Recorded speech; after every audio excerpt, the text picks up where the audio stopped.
रामपुर गांव में रेखा अपने पति हेमंत और अपनी बेटी के साथ रहा करती थी।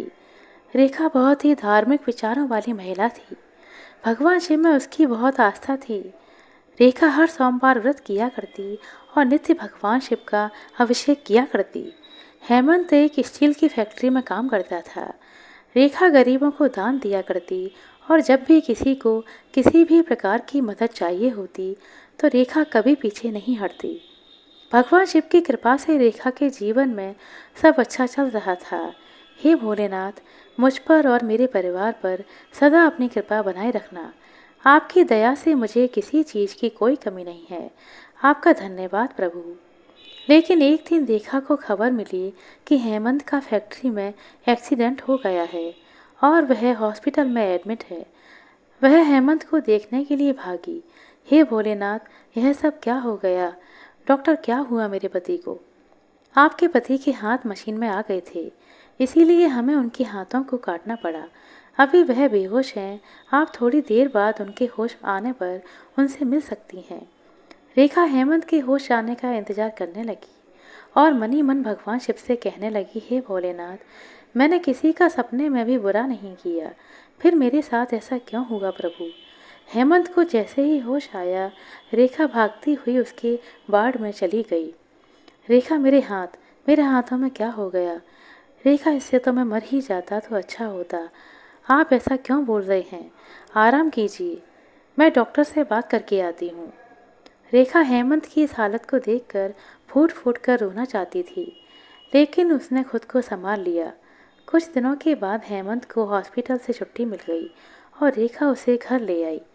रेखा और हेमंत की बेटी भी हेमंत को इस हालत में देखकर बहुत दुखी थे। हेमंत के दोनों हाथ कट जाने से घर के हालात दिन प्रतिदिन खराब होने लगे, लेकिन रेखा ने अपने ऐसे मुश्किल दिनों में भी अपने धार्मिक नियम नहीं तोड़े। पहाड़ जैसे दुख में भी रेखा रेखा की भक्ति को हिला नहीं पाए। घर में पैसों की तंगी थी, इसीलिए रेखा ने घर में ही सिलाई बुनाई का काम शुरू कर दिया। अब इसी काम से रेखा को हेमंत और अपनी बेटी को पालना था। रेखा, मुझे माफ़ कर दो। मेरी वजह से तुम्हें कितना कुछ सहना पड़ रहा है। मैं चाहकर भी कुछ नहीं कर पा रहा। मुझे माफ़ कर दो रेखा, मुझे माफ़ कर दो। आप ऐसा क्यों सोचते हैं? अगर मेरी हालत ऐसी होती तब आप भी वही करते ना जो मैं कर रही हूँ। भगवान शिव की यही मर्जी होगी। आप ज़्यादा चिंता मत किया करो। समय बीतने लगा और रेखा की बेटी बड़ी हो गई। हेमंत अब काफ़ी बीमार रहने लगा था। रेखा गांव की लड़कियों को सिलाई सिखाना शुरू कर देती है, पर रेखा और हेमंत अब दोनों बहुत ज़्यादा बुजुर्ग हो चले थे। सिलाई के काम से घर और दवाइयों का खर्च बड़ी मुश्किल से निकलता था। हेमंत और रेखा को अब अपनी बेटी की शादी की चिंता सताने लगी थी। हे भोलेनाथ, आप तो मेरी स्थिति के बारे में सब जानते हैं। अपनी कृपा बनाए रखना। रेखा की बेटी भी रेखा की तरह बहुत धार्मिक और भगवान शिव का ध्यान करने वाली लड़की थी। वह रोज भगवान का अभिषेक करने मंदिर जाती। रेखा की बेटी बहुत संस्कारी और गुणवान थी। एक दिन मंदिर के पंडित जी रेखा के घर पर आए। पंडित जी, आइए आइए, अंदर आइए, कहिए कैसे आना हुआ? रेखा बेटी, तुम्हारी बेटी के लिए बहुत बड़े घर से रिश्ता लेकर आया हूँ। बहुत बड़े व्यापारी हैं। पंडित जी, आप तो मेरे घर के हालात जानते ही हैं। इतने बड़े घर में अपनी बेटी की शादी मैं कैसे करूँगी? ना ना रेखा बेटी, उन्हें कुछ नहीं चाहिए। अरे, तुम्हारी बिटिया कितनी गुणी है, यह तो पूरा गांव जानता है। बस शीघ्र ही तुम और हेमंत हाँ कर दो तो लड़के वालों से मिलकर तारीख पक्की कर देता हूँ। रिश्ता अच्छा था तो रेखा और हेमंत ने अपनी बेटी की शादी के लिए हामी भर दी। देखते ही देखते शादी का दिन आ गया। रेखा खुशी से भगवान शिव के चरणों में गिर पड़ी। हे शिव शंभु, मैंने आज तक आपसे कुछ नहीं मांगा, पर आज आपसे कुछ मांगना चाहती हूँ। हे प्रभु, मैं चाहती हूँ कि मेरी बेटी की शादी में आप शामिल हों। मेरी लाज रखना प्रभु, मेरी भक्ति की कसौटी है। आज मेरे पास बारात के स्वागत के लिए कुछ नहीं है प्रभु। आप ही देखो यह शादी कैसे होगी।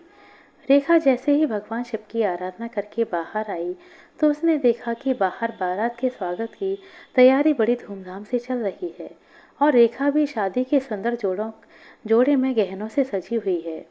अभी तो थोड़ी देर पहले यहाँ कुछ नहीं था, फिर यह चमत्कार कैसे हुआ? भोलेनाथ, यह सब जरूर आपने ही किया है, आप ही की कृपा है।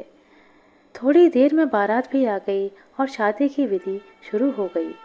हर कोई अचंभित था कि रेखा और हेमंत ने इतना अच्छा प्रबंध कैसे किया। जब कन्यादान की बारी आई तो हेमंत अपने कटे हाथों को देखकर रो पड़ा और रेखा मन ही मन भगवान शिव का ध्यान कर रही थी। तभी वहाँ भगवान शिव और माता पार्वती के साथ प्रकट हुए और बोले, पुत्री, मैं तुम दोनों पर बहुत प्रसन्न हूँ। तुम दोनों ने निस्वार्थ भाव से मेरी भक्ति की है। मांगो, क्या मांगना चाहते हो?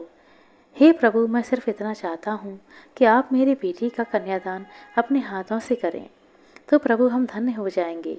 हे भोलेनाथ, यह बिल्कुल ठीक कह रहे हैं। प्रभु भोलेनाथ ने रेखा की बेटी का कन्यादान करके उन दोनों की इच्छा पूर्ण की। रेखा और हेमंत की बेटी का कन्यादान माँ पार्वती और भगवान भोलेनाथ के हाथों से हुआ। बारात की आभगत में शिव जी के आशीर्वाद से कोई कमी नहीं रही। शादी बहुत ही अच्छे तरीके से संपन्न हो गई। माँ पार्वती ने रेखा और हेमंत का भोलेनाथ पर अटूट विश्वास देखकर हेमंत के हाथ फिर से ठीक कर दिए और उन्हें आशीर्वाद देकर दोनों अंतर ध्यान हो गए। कहते हैं कि अगर हमारी आस्था सच्ची है और विश्वास सच्चा है तो ईश्वर हम पर अपनी कृपा दृष्टि बनाए रखते हैं। रेखा ने हमेशा दूसरों की सहायता की, कितने ही कष्ट उठाए, लेकिन उसने हमेशा भगवान के प्रति अपनी श्रद्धा को कम नहीं होने दिया और भगवान ने उसे अपनी भक्ति का फल भी दिया। आशा करते हैं दोस्तों आपको हमारे द्वारा सुनाई गई यह कहानी अच्छी लगी होगी। कहानी अच्छी लगी हो तो कृपया लाइक कर दें, शेयर कर दें। चैनल पर नए हैं तो सब्सक्राइब कर लें। अपना कीमती समय देने के लिए बहुत बहुत धन्यवाद। मिलते हैं अगली वीडियो में, तब तक के लिए नमस्कार।